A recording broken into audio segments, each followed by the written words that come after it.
makakita ng ganyan. Nitong lately, mga kahombre ko, mapapansin natin sa mga post ni John, no, na parang panay ang parinig niya kay Jelay, no, na kumbaga parang binabalik niya, tino-throwback niya yung naging kanta niya kay Jelay. Alam niyo yun, parang pa-cute lang ba, di ba? Tapos nakita rin natin, may latest post din si Jelay.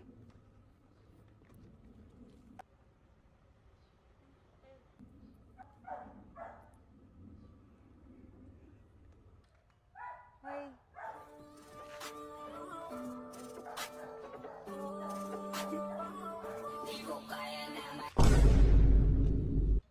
Sorry, kala ko Sorry. Kala ko yung... Miss mo na, no? Miss mo na, no?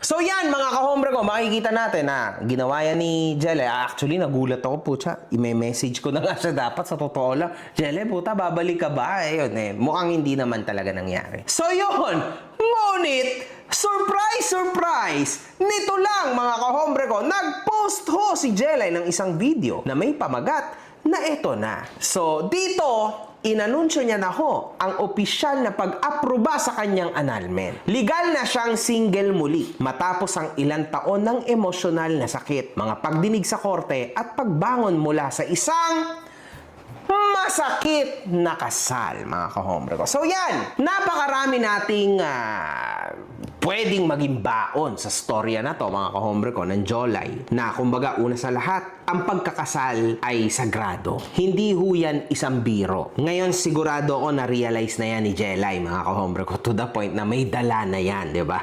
Kung hindi niya talaga mahal ng 1,000,000%, talagang hindi niya na ho yan papakasalan o hindi na yan magpapakasal. Ngayon, nakita nyo mga kahombre ko, di ba, na grabe, pag nagpakasal ka, yun na yun, man. Apakatagal bago maging ayos, di ba? Kaya, bago kayo mag-anak, magpakasal, o kung ano man plano nyo sa buhay, make sure na sigurado kang talaga na yan na talagang gusto mong makasama habang buhay. Kung hindi, magiging impyerno ang buhay mo. Tulad niyan, mga kahombre ko, after 5 months lang, lumabas ang tunay na ugali ni John. And it became hell for Jelay from that moment onwards, mga kahombre ko. At para iproseso yung pagiging single niya ulit, it's been longer than expected. Kita nyo naman, napakahirap mga kahombre ko. Doesn't matter kahit may pangalan ka or wala, walang may pake. Basta proseso.